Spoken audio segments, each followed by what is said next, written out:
सबसे पहले आप सबका स्वागत है। छोटे से निवेदन के ऊपर बहुत ही कम समय में आप सब लोग पधारे, आपका स्वागत, अभिनंदन। आज हम एक बहुत ही देश के ज्वलंत मुद्दे के ऊपर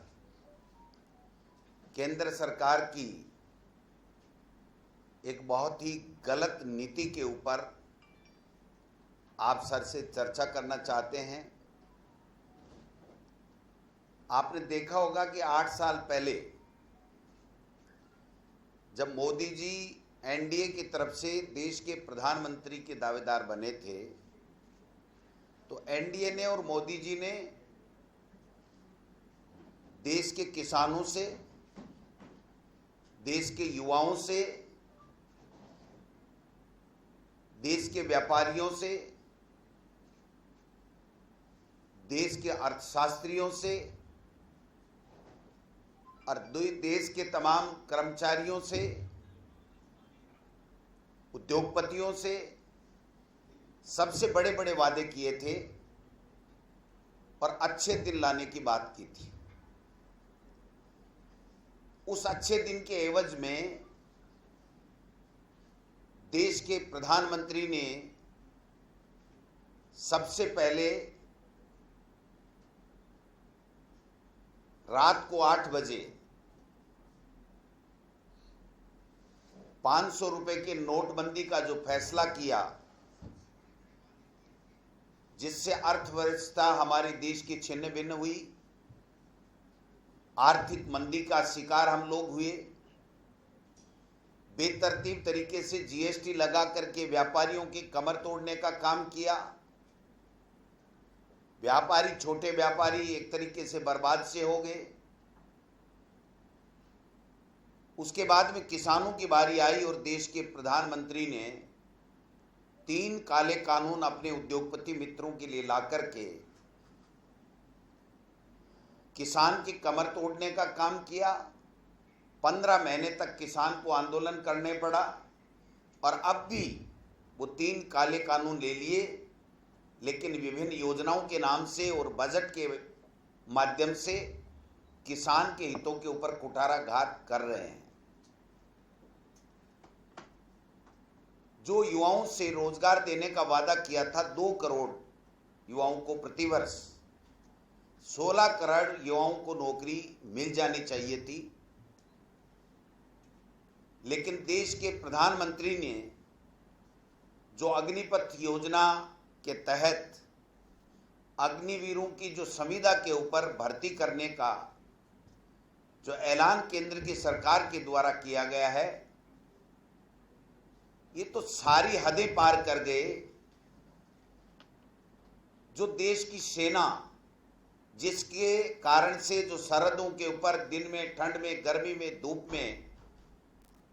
हमारी सबकी रखवाली करते हैं, हमारे देश की आन बान और शान, एकता और अखंडता के लिए काम करते हैं और शहीद हो जाते हैं, हंसते हंसते अपनी जान कुर्बान कर देते हैं, उनके साथ भी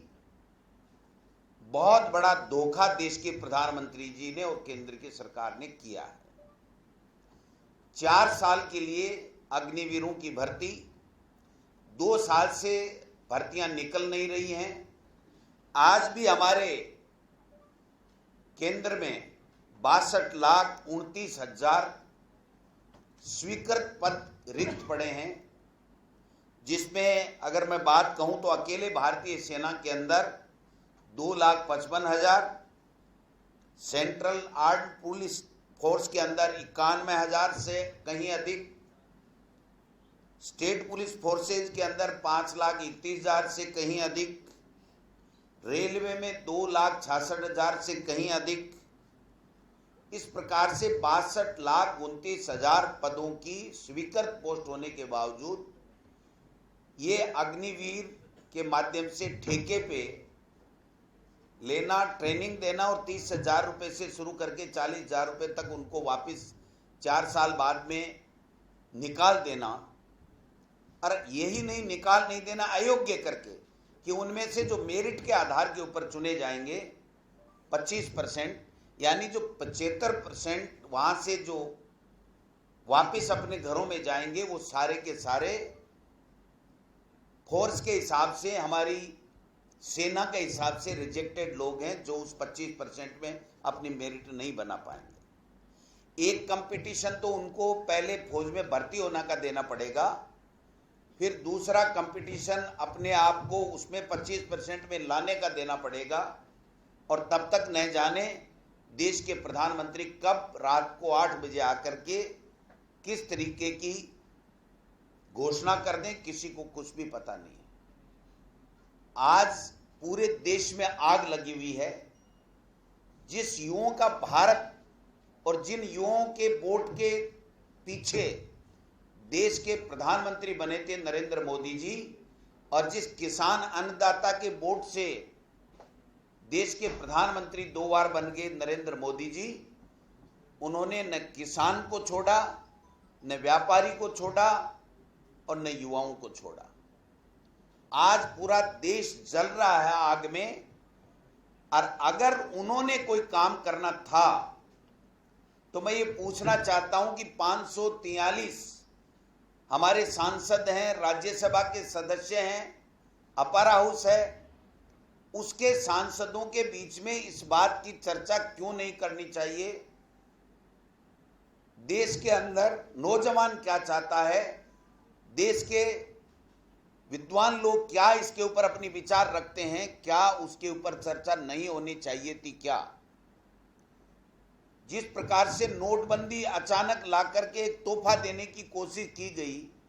और उससे हमारे देश की अर्थव्यवस्था पूरी छिन्न भिन्न हो गई, उसी प्रकार से 3 काले कानून ला करके किसान को बर्बाद करने का एक षड्यंत्र रचा गया, और आज अब युवाओं को गुलाम बनाने का, इस देश के युवाओं, जो भारत की सबसे बड़ी ताकत है हमारा युवा शक्ति, और जिसको 18 साल के को मत का अधिकार देने का काम हमारे नेता राजीव गांधी जी ने किया। वो देश की एकता और अखंडता के लिए शहीद हो गए। राजीव जी की माताजी हमारी नेता स्वर्गीय इंदिरा गांधी जी देश की एकता और अखंडता के लिए बलिदान हो गई। आज उनको टारगेट करके जिस प्रकार से ईडी के छापे, ईडी के नोटिस, ईडी का 3-4 दिन बुलाना, ये काम रह गया है केंद्र की मोदी सरकार का, जबकि होना ये चाहिए था कि उनको मौका मिला, पहली बार उन्होंने जो वादे किए वो पूरे करने चाहिए थे। सेना के शौर्य के पीछे छुप करके इन्होंने दूसरी बार सत्ता हासिल की। आज उस सेना को भी नहीं बख्शा, किसी से कोई चर्चा नहीं की, देश के एक व्यक्ति को भी इसके बारे में कोई पता नहीं कि किस तरह की ये योजना है। ये जिस प्रकार से चोरी छुपे पेगासिस सॉफ्टवेयर ला करके देश के तमाम लोगों की मुखबिरी कर रहे हैं, उसी तरीके से बाहर से आयात करके देश के प्रधानमंत्री जी इस तरह की योजनाएं लाते हैं जिससे अच्छे दिन तो क्या, बुरे से बुरे दिन आ गए हैं। आज पूरा हिंदुस्तान में युवा आक्रोशित है, जल रहा है, ट्रेनें जल रही हैं। मैं अपील करना चाहूँगा देश के युवा साथियों से, प्रदेश के युवा साथियों से, हमारे राजस्थान में भी भारी आंदोलन, युवाओं में आक्रोश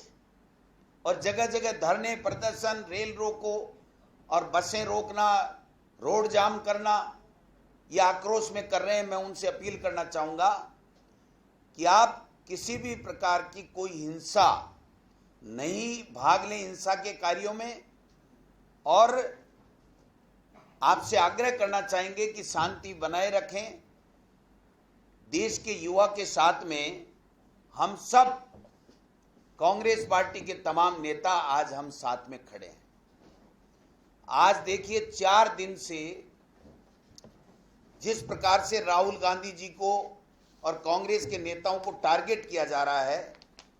उनके कार्यालय में नहीं घुसने दिया जा रहा है, आपस में बातचीत नहीं करने दी जा रही है, उसके बाद में आज जब मुख्यमंत्री जी वहां दिल्ली में थे तो अचानक सीबीआई को उनके भाई, बड़े भाई अग्रसेन जी के भेज करके और छापा डाल करके डराने का काम ये केंद्र की मोदी सरकार कर रही है। अब इस देश के लोगों को यही देखना बाकी था कि आपातकाल घोषित नहीं करते हुए भी ये नरेंद्र मोदी और अमित शाह देश में आपातकाल लगा सकते हैं और सबको जेलों में डाल सकते हैं, सब पे झूठे केस बना सकते हैं, राजनीतिक प्रतिशोध के आधार के ऊपर कार्रवाई कर रहे हैं। आज सुबह सुबह जब हम उठे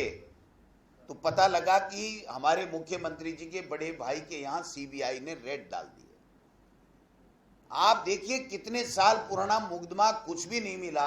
ईडी आके चली गई, कुछ भी नहीं मिला। आज सीबीआई का आज की तारीख को चुनना ये पूरी तरीके से साबित करता है कि ये डरा करके, धमका करके, केंद्र की एजेंसियों का दुरुपयोग करके, राजनीतिक प्रताड़ना दे करके अपने राजनीतिक विरोधियों को खत्म करना चाहते हैं। जो राहुल जी की तरह या राहुल जी के साथ देश की बात करता है, नौजवान की बात करता है, किसान की बात करता है, महंगाई की बात करता है, बेरोजगारी की बात करता है, उनको सबको क्रैश करो और अपनी राजनीतिक रोटियां सेको। मैं आगाह करना चाह रहा हूं देश के लोगों को, प्रदेश के लोगों को कि ये हिटलरशाही शासन लोकतंत्र को खत्म करने की नींव रख चुका है। लोकतंत्र, प्रजातंत्र नाम की चीज कोई आने वाले 2 साल 4 साल बाद में कोई बचेगी नहीं। हमारे देश में कोई चुनाव होंगे नहीं। और ये जो युवाओं का जो आक्रोश है ये ज्यादा नहीं भड़के, इसके लिए हमारे आला कमान के नेताओं ने, अजय माकन जी, पी चिदम्बरम जी, सचिन पायलट जी और तमाम लोगों ने कल प्रेस कॉन्फ्रेंस कर करके और पूरी बात रखी थी। देश के युवाओं के साथ कांग्रेस और राहुल गांधी का साथ है, ये बात हमने संकल्प कल लिया था। हम उस संकल्प को दोहरा रहे हैं। राजस्थान के प्रत्येक युवाओं के साथ में हम न्याय कराएंगे, लड़ाई लड़ेंगे, चाहे अंजाम कुछ भी हो। सीने पे गोली